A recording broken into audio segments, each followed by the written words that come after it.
આખા દિવસમાં ધ્યાનમાં ગમે ત્યારે બેસી શકાય? એટલે ટાઈમ હોય? એટલે ધ્યાનમાં બેસતા પહેલા પૂર્વ ભૂમિકા એક જોઈ. ધ્યાનનો અર્થ શું થાય કે આપણે શાંતિથી બેસવા માંગી છીએ એટલા માટે પહેલા પૂર્વ ભૂમિકા કરવી જોઈએ. પૂર્વ ભૂમિકા એટલે શું થાય, આપણું મન, માનો કે તમે ધંધો કરીને આવ્યા છો, તમે બીજું કેટલું કરીને આવ્યા છો, કેટલાય કામ કરીને આવ્યા છો, સગા સંબંધીને મળીને આવ્યા છો, કોઈ ઓફિસમાં કોઈને મળીને આવ્યા છો, તમારી અંદર એ વિચારોની આખી ઝાડ હાલે છે. એટલે તમે તાત્કાલિક રીતે ધ્યાનમાં બેસવા જાઓ તો તમારે કોન્ફ્લિક્ટ થાય. એટલે કોન્ફ્લિક્ટ થાય એટલે શરૂઆતની અંદર એનું એક બેકગ્રાઉન્ડ બનાવે. બેકગ્રાઉન્ડ શું બનાવે કે એક અગરબત્તી કરી, પછી એક ભજન સાંભળ્યું, પછી ઓમકારનો ધ્વનિ કર્યો, એટલે બહારનું વાતાવરણ હોય ને એ ધીરે ધીરે ધીરે ધીરે ધીરે શાંત થતું જાય. અને બહારનું વાતાવરણ શાંત થઈ ગયા પછી તમારે જે વિચારોની ધારા હોય ને કપાઈ જાય. અને વિચારોની ધારા કપાઈ જાય તો પછી તમે શાંતિથી ધ્યાન કરી શકો. અને ધ્યાનનો અર્થ આપણે એટલું જ છે કે ભલે 5 મિનિટ બેસું, 10 મિનિટ, આ દુનિયામાં હવે મારે 10 મિનિટને માટે કાંઈ આ દુનિયાની કોઈ વસ્તુ મારે જરૂરિયાત જ નથી. 10 મિનિટને માટે મારે આ દુનિયા મારા હંમેશને અત્યારને માટે કપાઈ ગઈ છે. હવે મારે કાંઈ કરતાં કાંઈ કામ કરવું શેષ નથી.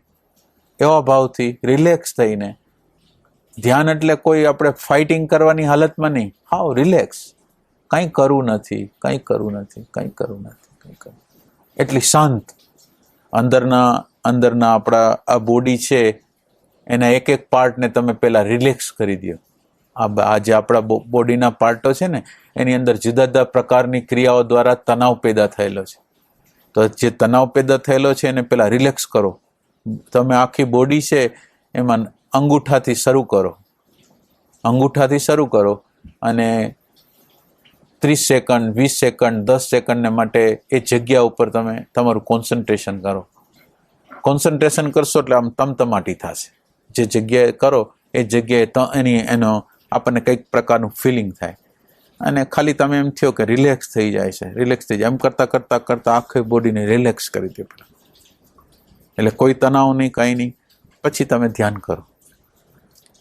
અને ધ્યાન ગમે ત્યારે કરી શકાય એવું નહીં, ધ્યાન ગમે ત્યારે. પણ એક વસ્તુ છે કે ખાધા પછી ધ્યાન ન થાય. એટલે સામાન્ય ધ્યાન થાય, વિશેષ પ્રકારનું તમે પદ્માસન કરીને એવું ધ્યાન ન થાય. ઓમ ધ્યાન થાય, બીજી તમે અંદરના જપ કરી શકો, પણ જયમાં હો એટલે પચાવવાની એક પ્રક્રિયા થતી હોય અને એમાં આપણી ઉર્જા જતી હોય. એટલે એ રીતે આપણે જોવાનું છે. અને બીજું એની અંદર હવે માનો કે સારો સમય તો સવારનો હોય છે, સંધ્યાકાળ હોય છે. હવે માનો કે આપણને અનુકૂળ હોય તો એ સમયે આપણે બેસી શકીએ તો પ્રકૃતિની જે શાંત અવસ્થા છે એનો લાભ મળે. પણ માનો કે આપણને એવો સમય નથી મળતો તો કોઈ પણ સમય તમે બેસી જાઓ તો એમાં કોઈ વાંધો નથી. અને પછી એ સમય છે, તમે 1 દિવસ બેસો, 2 દિવસ બેસો, 3 દિવસ બેસો, મહિનો બેસો, 2 મહિના, એટલે પછી એ તમારું એક વાઇબ્રેશન બની જાય. એટલે જ્યારે માનો કે 5 વાગે બેસો છો તો 5 વાગે તમને આપોઆપ અંતર્મુખ થઈ જાઓ. તમારે ન થવું હોય, 3 મહિના કર્યા હોય પછી તમે અંતર્મુખ નથી થવું તો પણ એ આપોઆપ થઈ જાય. એટલે આ પ્રેક્ટિસ છે એ બહુ ઉપયોગી છે. દરરોજ રેગ્યુલર પ્રમાણમાં જો માણસ કરે તો એનું પરિણામ આવે. એટલે આ છે ને નિયમ હોય ને, એને શરૂઆતમાં નિયમ હોય ને એને જડતાપૂર્વક પકડી રખાય કે આ ધ્યાન કલાક કરવું છે, અડધી કલાક કરવું છે, 20 મિનિટ કરવું છે. એટલે ત્યાં લગીને આપણે જમવું નથી, ખાવું નથી, ચા પીવો નથી. આવો નિયમ જો આપણે બનાવેલો હોય ને તો ધ્યાન હંમેશા ટકે. નકર ધ્યાન થોડાક દિવસ હાલે, 10, 15, 20 દિવસ હાલે પછી ઉડી જાય. એટલે નિયમ છે એ સ્ટાર્ટિંગની અંદર બહુ અનિવાર્ય વસ્તુ છે કે આપણે આ વસ્તુ ત્યાં લગીને આપણું ધ્યાન સવારનું નહીં થાય ત્યાં લગીને આપણે જમશું નહીં, સાંજનું ધ્યાન નહીં થાય ત્યાં લગીને જમશું નહીં. તો કામ થાય, પણ એમ કે હાલશે હવે તો નહીં થાય. અને આ કુદરતની આખી વસ્તુ હોય છે કે તમારી અંદર પ્રેમની ચકાસણી કરે કે તમે જે ધ્યાન કરો છો એમાં તમારી પ્રીતિ કેટલી છે. એટલે 10-15 દિવસ પછી કોઈક એવો પ્રસંગ ઊભો કરી દે, તમને વ્યસ્ત કરી દે કુદરત.